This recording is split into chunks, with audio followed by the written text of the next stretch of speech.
ಚಾಣಕ್ಯನು ತನ್ನ ಚಾಣಕ್ಯ ನೀತಿಯಲ್ಲಿ ನಿಮ್ಮ ಪ್ರತಿಸ್ಪರ್ಧಿಗಳನ್ನು ಮೀರಿಸಲು ಮತ್ತು ಕೆಲಸದಲ್ಲಿ ಉತ್ತಮವಾಗಿ ಕಾರ್ಯನಿರ್ವಹಿಸಲು ಸಹಾಯ ಮಾಡುವ ಕೆಲವೊಂದು ತಂತ್ರಗಳನ್ನು ಉಲ್ಲೇಖಿಸಿದ್ದಾರೆ.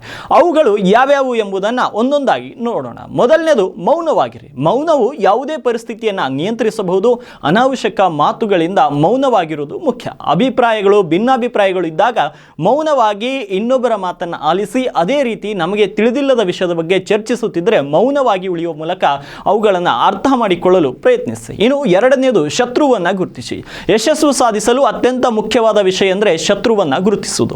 ನಿಮ್ಮ ಸ್ವಂತ ಸಾಮರ್ಥ್ಯ ಮತ್ತು ದೌರ್ಬಲ್ಯಗಳನ್ನು ಹಾಗೂ ನಿಮ್ಮ ಶತ್ರುವನ್ನು ಅರ್ಥ ಮಾಡಿಕೊಳ್ಳಿ. ಯಾರನ್ನು ಕೂಡ ಹಗುರವಾಗಿ ಪರಿಗಣಿಸಬೇಡಿ ಅಂತ ಚಾಣಕ್ಯ ನೆನಪಿಸ್ತಾರೆ. ಇನ್ನು ಮೂರನೆಯದು ಅತಿಯಾಗಿ ನಂಬದಿರಿ. ನೀವು ಯಾರನ್ನು ಕುರುಡಾಗಿ ನಂಬಬಾರದು. ನಿಮ್ಮ ನಂಬಿಕೆ ಲಾಭ ಪಡೆದು ನಿಮ್ಮನ್ನು ಮೋಸ ಮಾಡುವ ಜನರು ಕೆಲಸದಲ್ಲಿ ಇರ್ತಾರೆ. ಅದರಿಂದ ಚಾಣಕ್ಯ ಜಾಗರೂಕರಾಗಿರಿ ಅಂತ ಹೇಳ್ತಾರೆ. ಇನ್ನು ನಾಲ್ಕನೆಯದು ಯಶಸ್ಸು ಸಾಧಿಸಲು ಕಠಿಣ ಪರಿಶ್ರಮ ಬೇಕು. ಸರಿಯಾದ ತಂತ್ರಗಳಿಲ್ಲದೆ ನಿಮ್ಮ ಪ್ರಯತ್ನಗಳು ಫಲ ನೀಡುವುದಿಲ್ಲ. ಸಿಕ್ಕ ಅವಕಾಶಗಳನ್ನು ಸದುಪಯೋಗ ಪಡಿಸಿಕೊಳ್ಳಿ. ಅನಗತ್ಯ ವಿಷಯಗಳ ಕುರಿತು ಯೋಚನೆ ಮಾಡಿ ಸಮಯವನ್ನು ವ್ಯರ್ಥ ಮಾಡಬೇಡಿ ಅಂತ ಚಾಣಕ್ಯ ಅವರು ಹೇಳಿದ್ದಾರೆ. ಈ ಒಂದು ನಿಯಮಗಳನ್ನು ಪಾಲಿಸಿದರೆ ನೀವು ಕೂಡ ನಂಬರ್ 1 ಆಗಬಹುದು.